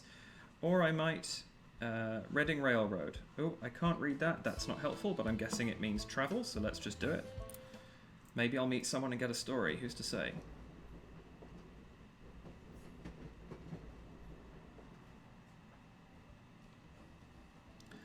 You hop off the boxcar and successfully sneak your way out of the train yard without catching any unwanted attention. Okay, so I've just gone to the other end of that train. I'm now near Pittsburgh, and nothing seemed to happen, but there's a campfire here. Let's evolve a story. This kindly old man sharing the shade under the bridge with you tells a few rambling stories, some true-seeming, some conspicuously less so. All true, he assures you. There's history in this place going all the way back to Indian times. Strange stuff happens around here. Can't all be true. Sure it is, he scoffs. And then, as if to prove himself right, he launches into a story about the shootout between the female bootleggers and the cops, and this one you know. It's the story of the women arrested for bootlegging, but wilder and stranger than you remember. I know that one. See then, the old man laughs. So I ain't pulling your leg. It's all true. So the women arrested for bootlegging becomes the shootout between the female bootleggers and the cops. Interesting. I just realized this is southwest Pennsylvania. That campfire is Mason, isn't it? So I'm going to ignore it because I don't want to trigger that yet. Let's search. Outside the small thicket of apple trees, the phrase "tended to by John Chapman" is carved into a fence post. Nearby, a hound lies on its side, perfectly still. Flies buzz around its ears. But a grizzled man pauses at his digging to shoo them off. Watch from the shade or help him dig? I'll help him dig. There's an extra shovel. With it, the two of you make short work of the grave. He tells you about his beliefs, why he's raising apple orchards in the middle of the country. It's a sin to graft, he tells you. Hurts the tree. Eventually, the hole is deep enough. I'll bear witness. He stoops to the ground and lowers the pup into the earth. Tears flow freely. I'll see him again in heaven, he tells you. Our souls are bound by love. He wipes his eyes. I don't think I can bear to stay here, though. Maybe I'll set out again. John Chapman, his orchard, and his dog. Loppy says thinks Mason ended up in Maryland. I felt like it was southwest Pennsylvania. I'm going to give that a berth for now anyway. There's another campfire over here. Let's go to that one. Oop.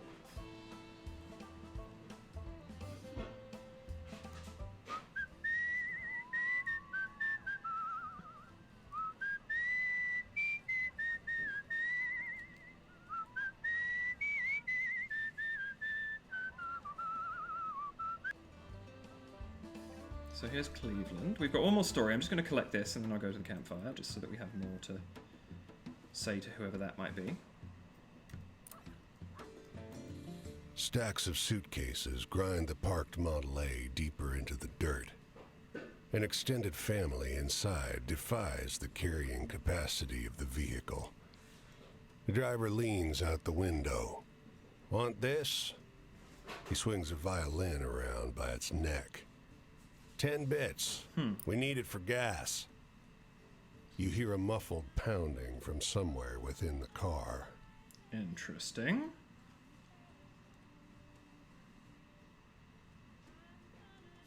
Pounding. Well, I don't have that much.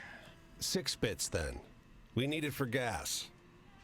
The pounding becomes frantic. I feel like someone does not want their violin sold. I mean, I could buy it. I'm going to say no. I feel like... I don't know. The back door breaks open, and a girl crawls over the laps of dusty bodies. Don't you dare! That belongs to Louise Ames, she shouts at you. Louise Ames! She's dragged back into the writhing nest of limbs, and the door slams shut. On your way, the driver tells you. You go. Interesting. Louise Ames violin. I have no idea what that was all about.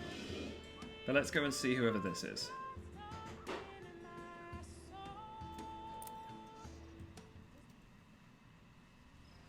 Franklin. Nothing left to do but smile, smile, smile. Why, hello there. Look like that's a heavy bag you're carrying. Let me get that for you. I insist. You see this uniform? It means you can trust me to make sure this is the most comfortable journey you've ever had in your life. Okay. Who am I? Well, I'm no George, I'll tell you that. But that's not important. This trip is about you, friend. Have any optimistic tales? I'd like to hear one of those. Okay. Let's find an optimistic tale then. This, incidentally, is Arif S. Kinchin. Just looking to see... Has done a bunch of additional voices on things. I'm just looking to see if there's anything here I recognize. Oh, he played Cyborg in the Lego Movie 2 video game. Is Poncho in Birds of a Feather. Has done voices for a variety of different things. Yeah. Lots and lots of stuff on his profile. So yeah, these are all... This is a great thing about these voice actors. They're all extremely... they got a lot on their resumes, which is great. Okay, so he's looking for something hopeful. What have we got here? That's the story of Mason's Loss. That's not going to be hopeful. That's the dog. Shiftless father left him in the woods. The elegant woman is not hopeful, I wouldn't think. Taxi, which shows its ride as the future, could be hopeful. Louise Ames' violin. I don't know what that is. That was such a bizarre story. The seagulls could be hopeful. The pigeon keeper. Maybe the pigeon keeper. The couple definitely is not. Yeah, let's try the pigeon keeper.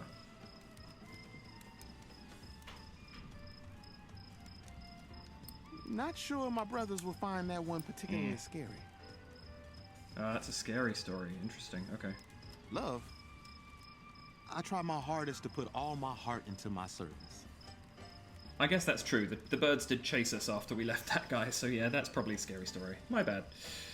But truth be told, I've never seen anything more touching on a Pullman train than a maid who knows how to treat a little baby just right. Hi, Trouble. How's it going? Okay, I can understand that. You got any stories with a bit of excitement to them? Exciting stories. Okay, yeah, that I can do. Is the thunderstorm exciting? I feel like that could be. Although, yeah, let's think. The future could be. The shootout would definitely be exciting. I'm trying to evolve my level 1 stories at this point. Yeah, let's tell the thunderstorm. I think that's probably exciting. Didn't I hear that story on the radio? You told it better, though. I'll take that. Home is where we go back to. It's where we belong. But there's nothing wrong with spending a little time in the rest of the world every now and again. True. Very relevant now. I think it's very easy for us all to stay at home. I think the rest of the world's a good place to go and visit when it's safe to do so. Anyway, I'm in the mood for a good happy story. You got any? Happy story. Okay. Let's have a look. What do we got? That is not happy. Neither is that. The elegant woman could be. Those are the winged goat. No. The seagulls. Taxi.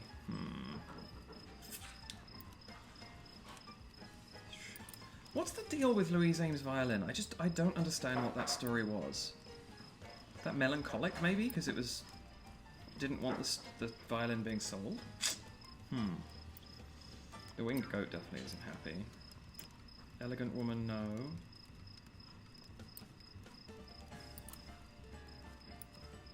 Let's tell Louise Ames' violin. I don't know what that's going to do. It's not happy, though, I don't think. No. Might not be telling that one to the boys, actually. The past. That's a tricky thing. Yes, porters may remind you of a certain type of way folks of our type used to be. There's no fight in that. Just happily working past it. Okay. Anyway, I'm in the mood for a good happy story. You got any? So, in the mood for a happy story. Let's see what we can do.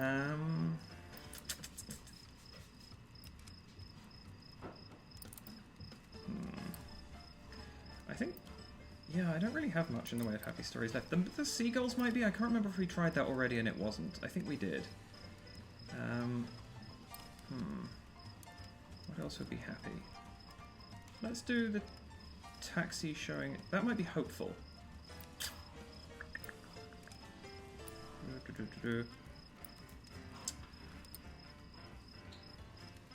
Let's do the seagull. No, let's do the taxi. I'm going to try that. I don't know if it's going to work.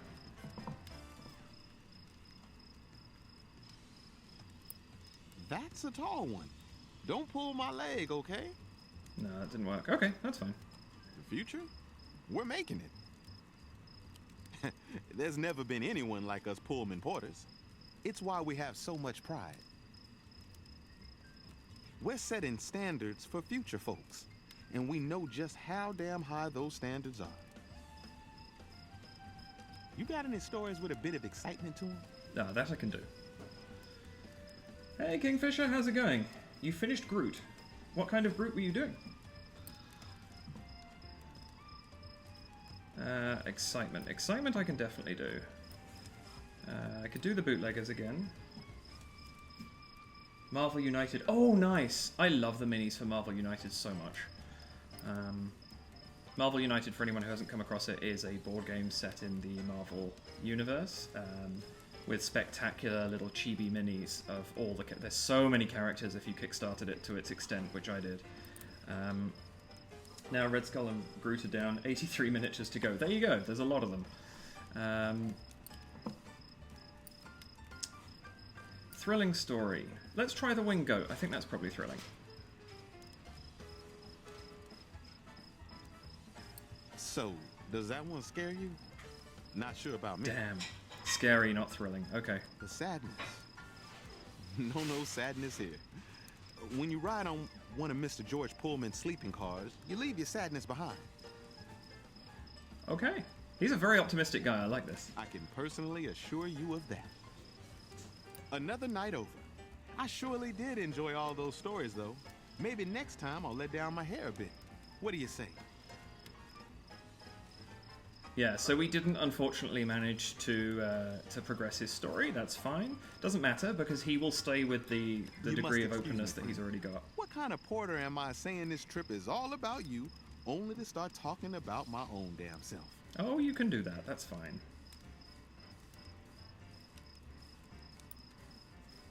But enough of my indulgences. I hope I see you again. So he's only just going a little bit down a higher. We could go over and try and continue that, but I'm going to try and find some more stories. This is the thing, right? If you haven't... That's probably him there. If you haven't found all of the right type of stories by the time you talk to somebody, there's nothing you can do. You can't actually progress their story because you're never going to be able to find all the things that they want. And that's fine. That's part of the challenge of this game, right? Otherwise it would just be a walking simulator, but it's more than that. How far down? Yeah, so that is him. Oh, right, I forgot we could do that. We can check the map to see who is who. So that was Mason back in Pennsylvania. This is where Franklin has gone. You can see there, this is where we originated the story of Louise Ames' violin, for example. There's a train yard down here. I might go and hop another freight, see if I can meet a friend on the train. And I'm just going to head down that way in the process. And let's evolve one of our stories, because we can hear a story here. A long black car growls up in front of this hotel. Out steps a woman in an extravagant hat and coat, followed by a whole crowd of hangers-on. Is she a singer? An actress? You don't recognize her face, but, to your surprise, you recognize the story she's telling. Let's listen in. In a sharp transatlantic accent, she's telling everyone in her party a story about the dead woman in the yellow ribbon. It's clearly the story of the elegant woman in the small town, but changed in a few entertaining ways. Isn't that something? She asks. Her various followers agree. She pays the driver of the limousine and sweeps into the hotel like a thunderstorm of red velvet. Someone should do a picture about it, you hear her exclaim. Alright, so the elegant woman in a small town is now the dead woman in the yellow ribbon. There was the hint from the third person we spoke to in Boston, if I remember correctly. Was it Boston? I forget. That she was a ghost. Kingfisher says there's an X-Men run going through right now, still missing Nightcrawler. Yes, Marvel United, there's the X-Men version of that is on Kickstarter right now. I'm not kickstarting that. It's great, but I have more than enough to keep me busy with the complete pledge for the original, so I'm not going to do the X-Men. Kingfisher was born in Cleveland. Very little in that town that passes for a major city. Fair enough. Okay, let's search what we have here and see what's what. The car is a lifeline. Your one hope to escape the encroaching storm. It rattles along a few yards ahead of the storm front, jouncing and juddering, one pothole away from being swallowed by the choking dust. A figure clings to support straps mounted on the back. You grab the straps and haul yourself up. Oh, Shouts the woman on the back. a fellow observer. She's wrapped in a scarf and aviation goggles. juggling a pen and a notebook while hanging onto the unsteady car. The dust scours your face and rips at your clothes. So we have a Great Depression-era storm chaser. We're not done with our observations. She threads one arm through the straps and makes another attempt to write, but it comes out illegible. Blast it. Get inside and take dictation, will you? Jen says it's me trying to get some writing in any way I can. That's funny. Okay, yeah, sure. I'll take some dictation. You clamber through the open back window, and she hands you pen and notebook. You scribble furiously while she dictates the finer qualities of the dust and wind assaulting the car until her voice is hoarse. That'll do. She bangs on the roof. Judith, let's go. Okay. We shall move on. The women who study dust storms. Alright. Cool. I'm going to play another 10 minutes of this, I think, and then I'll call it for the evening. But I'm really enjoying discovering all of this stuff. Let's head over this way. I just want to see if I can catch that train. I'd love to meet, because I've never met someone on a train car. Because I'd never hopped a freight before. Oops. Oh, here's an evolution of a story. Let's see what this is. These men lean against the wall of this hardware store, smoking and chatting. They wave you over. You heard this one before? They launch into a group recitation of the Devil of Leeds, interrupting one another in their excitement to tell it. Wait a second. You recognize the story. It's the story about the winged goat by Pristine Water. Someone's added to it in the meantime, though. What do you think? Asks one of the men, eyes bright. You think that really happened? I mean, I met the goat, so sure. Of course. Well, I'm not sure myself, he replies. But damn, it sounds wild. So the winged goat by Pristine Water is now the Devil of Leeds. Okay. Not quite sure what that did to the story particularly. Let's pop by Cincinnati momentarily. They used to call this place the Paris of America, and it's fitting. The new Union Station makes you feel like an ant, and the music hall is a hell of a place to look at, too. Let's explore.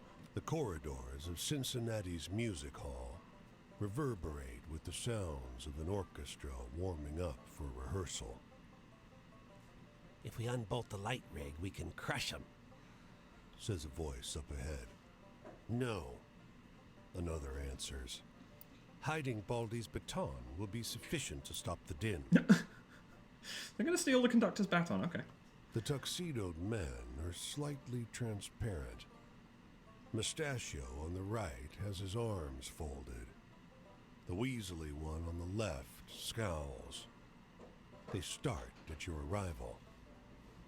I'm gonna undo those bolts. Weasel feature vanishes into thin air.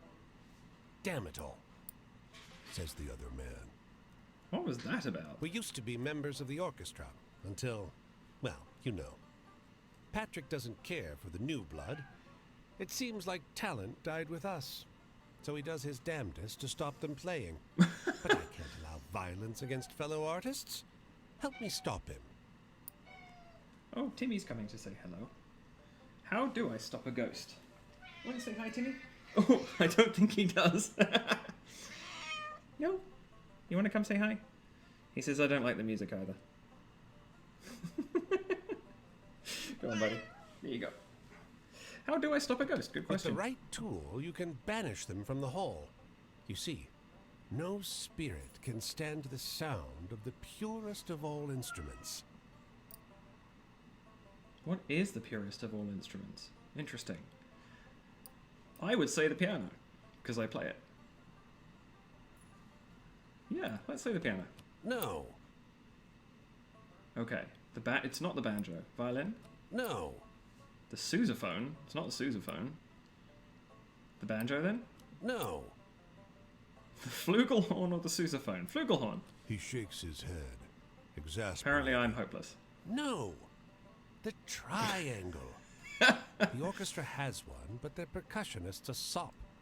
He never hits it right. If you can get there, you can ensure the only thing brutalized here today is Chopin. Okay, let's go in. The orchestra is midway through practice. They're in dire need of it.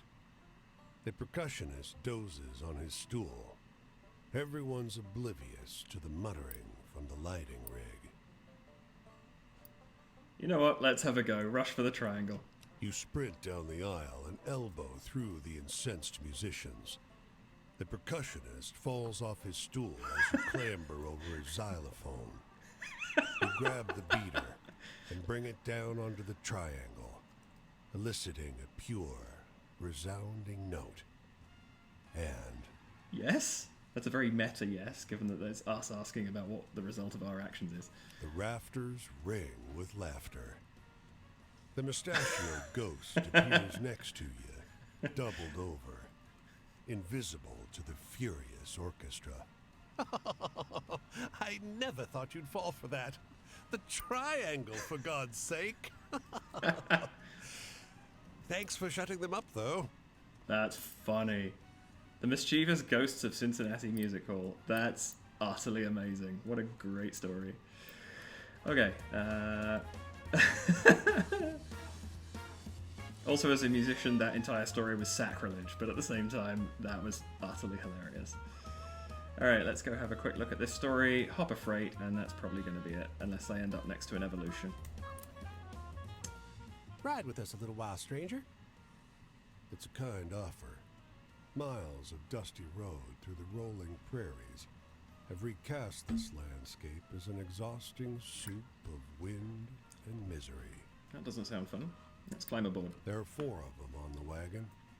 A perfect nuclear family. Mother, father, son, daughter. And a small fuzzy terrier trailing behind. But the pace of their movement is glacial. The draft horse ambles forward, one agonizingly slow step at a time. Why so slow? Ain't no point rushing to get where we were going. The wooden cart shivers with every pebble on the road that its wheels must laboriously traverse. The girl in the back pipes up. The going's the point, see? Okay, let's keep with the car. Time stretches wearily. The father sometimes makes half-inch adjustments to the horse's trajectory, keeping him from ambling off the road. There is some intimation that they are heading for Oregon, but at no point is it mentioned when they might arrive. Okay, the slow-going car. Alright, this incidentally is a crossing point of the river. You can catch a ferry here. If you're hitchhiking, the car can go across the bridge there, but I'm pretty sure if I remember rightly, that's just a road bridge. You can't walk across it. But I'm going to hop a freight and take one more train and just see what happens. Going to Chicago? Sure. Come on, have a friend. I don't know if there would be someone in that picture if I'm going to make a friend, maybe? You hop off the boxcar and successfully sneak your way out of the train yard without catching any unwanted attention. Okay. Is there an evolution? Because I would like... Oh, there's a campfire. Lots of trains. This is like a train hub here. Okay. I'm going to listen to this... Where are we? Let's do these 2 stories in the campfire, and that's it. Enter Chicago. Downtown bustling behind you, Lake Michigan stretching before you. Chicago is beautiful, isn't it? But there's a dark heart to this place, dangerous men on the streets, and a glint of fear in people's eyes. Let's explore. It's the midday, and yet this whole neighborhood is eerily quiet. Everyone seems to have retreated into their homes as if warned of something. You soon realize what? The reciprocating sound of a Thompson gun, emptying its drum. That would do it. Oh, hey Stella. How's it going? Yeah, this is a really cool game. It's like one of the ultimate storytelling video games, in my opinion. I should be talking to the camera. I'm talking to my iPad where I've got the chat going. Let's run for cover. I think if someone's emptying a Tommy gun around, we are not sticking around. You get behind a car, putting the engine block between you and the sound. Smart. But it's muffled, coming from inside a building. You're in no danger, you think. So you allow yourself a peek above the black hull of the car. Voice acting is amazing in this game. The character you meet at the very beginning, who I assume we meet again later, at some point in time, is actually voiced by Sting. And all the other voice actors have done a myriad of video games, animated films. I think a few of them have done, film performances as well. It's incredible. Let's have a look. And running down the cobblestone street, a man in fine, blood-spattered clothes. He has his hands out, mouth open, screaming something. But you don't catch what he says. He's drowned out by gunfire, and his body slumps to the ground. Ouch. The men responsible, 3 abreast in dark overcoats and wide hats, walk up to him to check on the body. The smallest of the 3 has a nervous energy about him. People are gonna see us, boss. People ain't gonna see nothing. Not on these streets. I'd believe that at this time. Let's move on. The killers on the streets. Well, that's definitely a thrilling story when we get to tell it. Not interested in spending money yet, so let's go and see what this story is here. Do the campfire, and then we're done. Doop. The plants grow and blossom as you watch. The man goes down the line, applying a few drops from the vial as he goes. As the liquid soaks in, each plant pushes up from the soil, unfolding and stretching for the sky. Is that unsettling or miraculous? I'd say that's miraculous. Let's go with the positive look. He turns to you. It's quite something, isn't it?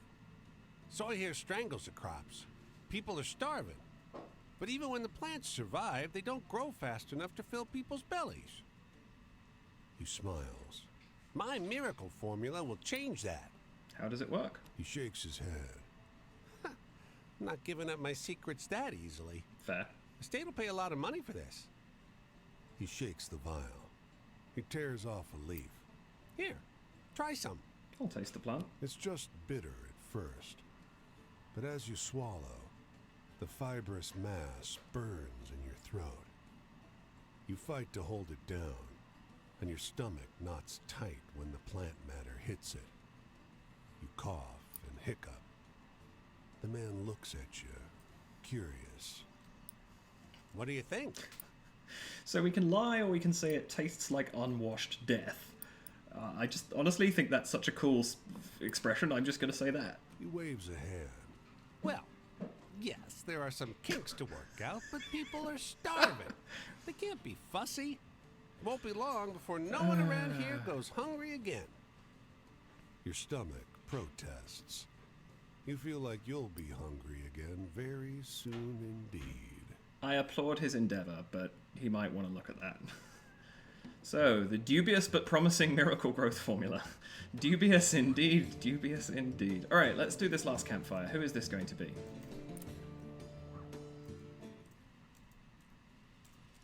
Cassidy. I've met a lot of people like you on this road. So just to fill in, this is Nicholas Sands? S-A-E-N-Z. Seems to have done a lot of live film as well. Known for Apartment 413, Mustang Island, Mr. Roosevelt, and this. I can't say I'm familiar with any of those particularly. But it's got a pretty good resume. Nice. Okay, so let's see what Cassidy has to say. There's something you want from it, isn't there? A desire that scratches and scrapes away at the sides of your body. Does being out here feed that part of you? It's that way for me, living in a state of motion, resting nowhere, returning to no one. I've been a wandering ghost for a while now, and I'll be that way for some time to come. But that's a fate I should have known I was in for. I'm a poet, after all. Yep, sounds about right. Alone, out here. I spend too much time inside my own head. Can you tell me a hopeful story to lighten my mood? Hopeful story, okay. Let's think. Didn't I just get one of those? Yes, I did. What was it? Where is it? The women who study dust storms. Is that hopeful? That's adventurous, I think. Pigeon Keeper was scary. The slow-going cart. Is that hopeful? Dunno. Killers on the Streets is adventurous, thrilling, that kind of thing.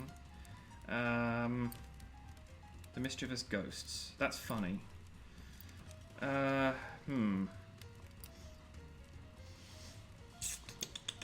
going to try... I don't think this is probably going to be hopeful, but I'm going to try the slow-going cart.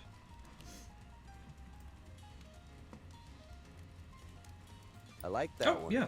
Makes me feel the way Silas used to in the old days. The future. Well, what do you want from this life you've been given? Do you think there's a chance you'll get it? Interesting. It's good to march forward, thinking you can reach the goal you set out for yourself. Fair. Of course, we both know it doesn't always work out. Maybe it never works out. Not many people I know seem to have gotten what they want. Except for Pauline, maybe. Okay. Personally, I don't think what I wanted from this world was so unreasonable. I need an optimistic story right now. Optimistic. Something to put a smile on my face. Can you think of any like that? Yes, I can. Optimistic. I'm pretty sure I have something optimistic in here somewhere.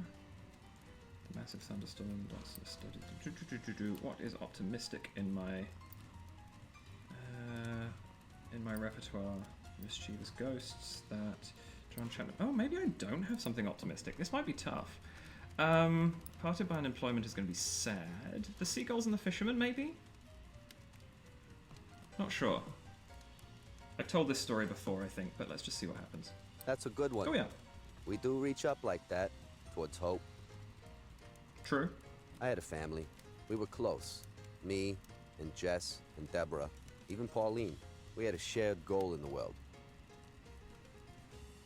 When I think about any of them now, though, I can feel poison rising in my chest. Something happened. They didn't do anything wrong.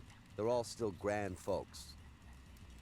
It's just that the situation with Silas ruined my attitude towards them, too. Interesting. Being jilted plays a mean trick on your capacity for love. Fair. I need an optimistic story right now. Something to More put optimism. a smile on Okay, my face. I don't think I Can can you do think of any optimism like that? I think I'm just gonna have to let's advance something. Let's advance. What have I not advanced recently, or what's new? The Mischievous. I want to keep that in case there's a funny story request. The Devil of Leeds. Sure, not optimistic at all, but let's just get that. It'll go to level 3 if I can find it after this, I guess. That reminded me of the kind of thing I used to write in school, just to be shocking. I know sadness. These days, the melancholy just settles over me like a heavy bay fog. It makes its residence with me, and I accommodate it. Poetic? Yeah. I start to think, well, the world isn't made for being happy in, not for someone like me. My old friends have their happiness. Jess and Deborah, Pauline, Silas too, maybe. And good for them. It'd be wrong to begrudge someone their happiness, wouldn't it? Fair. No matter how jealous you are. Alone, out here.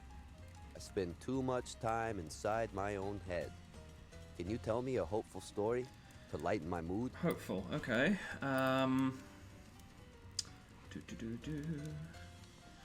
Let's see. What was hopeful? None of that stuff. None of that stuff. I don't think. Massive thunderstorm around Philadelphia. There's strange stones. Strange stones help? No, it's not really hopeful. That's sad. Yeah, I don't think we've got a hopeful story, so let's just tell something we want to advance. I'll tell the story of the killers on the streets. It's not hopeful at all, but... Words are power, friend. True. So, use them carefully. My first tip, avoid the modern authority. Oh, sorry. Look, one day, you start saying, things should be this certain way, and you see that things aren't that way, and you get upset.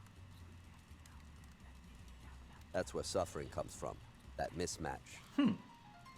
So, Interesting you'd outlook. think it would be equally simple to say, things are going to take the form they take, and I'll be okay with it. Jen says, tell me a hopeful story. Well, there were these killers. Yeah, definitely not hopeful. That's just me trying to get the story evolved. Of course, that's easy as a concept, and difficult as a practice. The game doesn't actually penalize you for telling the wrong kind of story, it just doesn't advance. Silas introduced me to this Buddhist way of thinking. Interesting. Sometimes I want to hear a sadness that resonates with my own. Sad. Do you know any Okay. stories like that? I can do sad. Let's do John Chapman, His Orchard, and His Dog. I haven't advanced that yet, and it's a sad story. That one was like getting locked out in the cold with nothing but your sorrow. I liked it. He says don't get maudlin, and then he responds like that. Heaven, we look for it in other people. We all want someone to fill the absence in our lives. Typical writer, says Jen. I would say, perhaps that's a lost cause. Maybe. I searched for someone out there, some kind of connection, someone to complete me. Silas said, you've become too attached to the idea that someone can complete you. Try letting go. So, this is me, trying to let go. Okay. I miss the old group. I really do. I still have that image in my head. Pauline's house, the poets, Jess, me. But on top of them all, there's Silas. In my memory, he looms, he haunts. You ever meet someone so far above everyone else? It's like they were from a different plane altogether. That was him. A divine presence among normal human beings. Stella says this dude is dramatique. You are correct. Silas was part of the group, but at the same time, he wasn't. He was better than any of us. Wiser, gentler, stronger. We all held him in respect. We were in awe of his power as a writer, in reverence for the beauty of his soul. I still love him. Look, I'm headed out this way. If you find yourself out there, maybe we'll meet again. So he's not going far, just into, I guess that's Iowa. Okay, good to know. Cassidy Chapter 2 available, and I've got his story, which is Cassidy's verse. Okay, well there we go. I'm going to call it there, but I hope this has been something that you guys have enjoyed. I'm just going to bring up the menu, it quietens the music a little and lets me talk out the end. Thank you very much for joining me today for Where the Water Tastes Like Wine. This is... I haven't actually met any new of the principal characters yet from my last... I met 6 in my last play, and you actually get an achievement every time you meet a new character for the first time on Steam. So I know I have met these 6 before, or the 4 or 5 of the 6 again. So even though I was trying to follow a different path, I guess I've kind of ended up the same places. But I love the sense of discovery in this game. I love the fact that I recognize some of the stories. Like I know I did the woman with the yellow ribbon, but I must have approached her the last time because it definitely worked out differently. And I think a couple of the others are going to evolve differently as well. And there's a whole whackload there I've never seen before. I think they're all in the same place. Like I think if you go to this city, you will get this story. So I've obviously seen a few previously, but I've taken a different route. So this is really cool for me as well, because I'm discovering so much stuff I did not see the last time. But yeah, I will continue this at some point in the future. This is going to be a kind of dip in, dip out thing. I don't know how regularly I'll do this. The one thing I will say is I think I've been having less complication playing this than I have some of the board games with my current setup in the new place, just because it's tricky to get everything set up easily. So I may do a couple more of this before I do board games again, with the exception of my next stream is going to be one of a whole bunch of different railroading content, because I just got my railroading Kickstarter, and therefore I can put all of that stuff on the table, and you guys will be able to play along. So that's my next planned stream, and then I'll probably go back to this after that. And I'm not going to touch it in between, because I want you guys to experience this with me, because it's so cool. It really fits that storytelling vibe that I kind of really enjoy in games. So yeah, I hope you guys enjoyed this as much as I did. Just before I go, please do follow me here on Twitch if you're watching me here. Subscription is amazing, but follow would be great as well. I'm looking just to build my community as much as I can. Head over to YouTube too. You can, if you go to my Linktree, it's I can't even guess which direction to point because I'm not looking at the screen. Probably down here. linktr.ee/onceuponadie. You'll find a link to my YouTube channel there. I am so close to 100 subscribers, and when I get that, I get my own custom URL, and it's going to be so much easier to promote. So please do jump over there, subscribe to my channel, like this video if you're watching it there, click the little bell for notifications for when my videos go live. That would be fantastic. Just a quick shout out to some people before I go. LoppyJCF, twitch.tv/LoppyJCF, who is in the chat right now. Fantastic video game streamer. Has been playing... What were you playing through most recently, Jen? I can't remember. But has done Hades, Disco Elysium, Hollow Knight, bunch of different things like that. Also Saint Stella, who is a variety streamer, has done some video game work as well. You were playing Fallout 4 tonight, I believe, Stella. Has done a variety of different games, also does RPGs, does some Dungeons and Dragons and things like that, and is looking to do some more things, I think, on her channel, which I don't know if they've been announced, so I'll leave them for her to talk about, but she's got some really cool plans in the mix. Yeah, and then also my friends on the... on my joint Discord channel, which is in my Linktree, which I need to start actually using properly because I'm terrible at that. But that's Into the Meepleverse, which is my friend Billy and Maggie. They run a podcast together, and Billy runs a Twitch stream of board game content, mostly multiplayer, a few single-player games.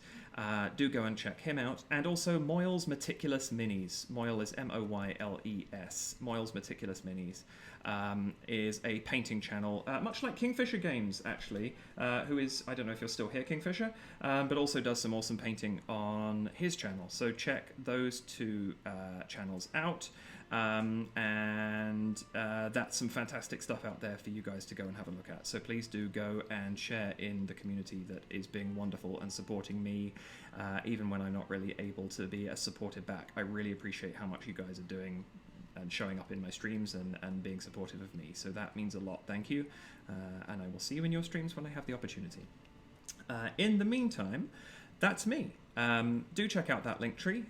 It's got all of my social links and various different bits and pieces in it. And if you would like to support me, head over to Ko-fi, ko-fi.com/onceuponadie, and you can buy me a coffee if you would like to. It'd be much appreciated, and in the long run, we'll go into getting me some better equipment so that I can do this a bit more professionally and also not have to stress every time I set the board game setup up, which is quite a lot right now just because all of my stuff takes up a bit too much space. But yeah, I hope you've enjoyed it. Thank you again for joining me today. And it seems a lot less relevant for video games, but my traditional sign-off I will stick with.